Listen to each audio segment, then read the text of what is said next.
All right, people. Is it too late to move to Ghana? Has all the opportunity gone? Are the barriers to entry too high? Let's discuss in this video.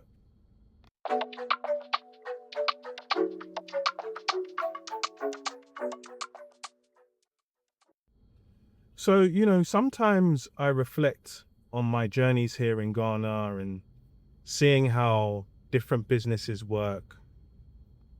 And I do wonder, as a diasporan, have we got to the point where it's too late to try and enter the system at this stage?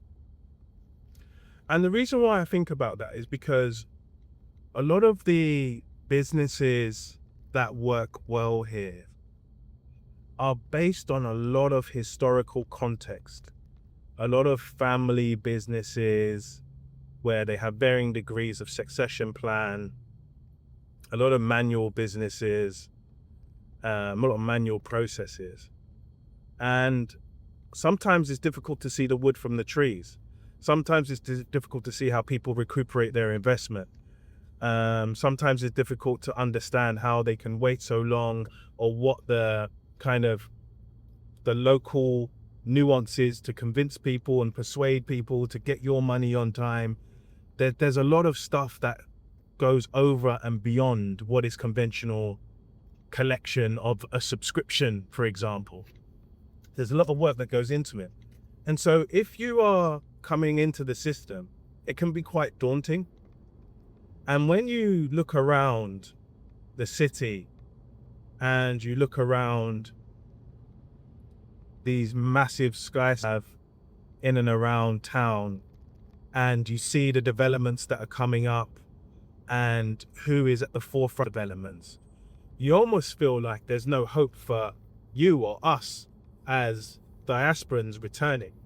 Because I'll be honest with you, I've seen so many massive holes dug in the ground for high-rise apartment buildings, and it's never really Ghanaians that are hovering around the construction or leading the construction. There's massive new buildings coming up, and it always seems to be other groups, right? Arabs, North Africans, Turkish, who are really benefiting or building these structures. And I think they benefit from a couple of things. One is capital, and capital can always buy you connections that enable you to get these things up and running. So right now, I'm even looking at a few buildings around the airport area view, and these are primarily led by foreigners.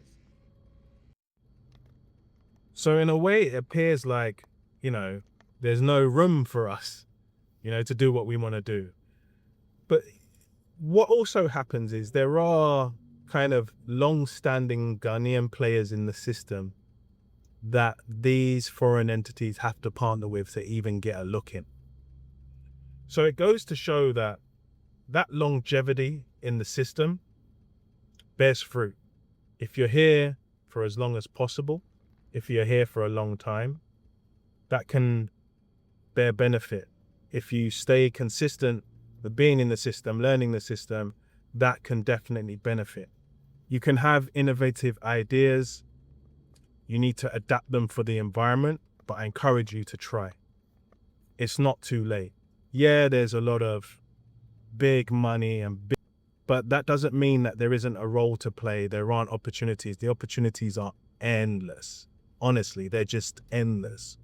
So it's not too late, but it's becoming more difficult. The barriers to entry are raising, they're increasing, they're becoming more and more difficult the further and further away you are. Because when you're away, and I had this same issue, I'm not exempt to this challenge.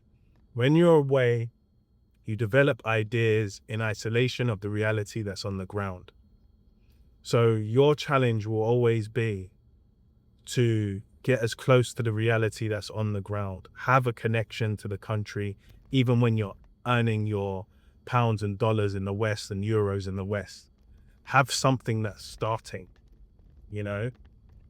research in advance try and get a lay of the land. You can use tools like Kuro to do that, to see, property prices, where they're going, the trends. Stay subscribed to this channel. I'm always going to be discussing elements of this nature. So it's not too late. The opportunity hasn't passed. The next 20 years will set up a new set of opportunities. And the best time was 20 years ago. The next best time is today. All right, people, I'll leave it there for now. Until the next video.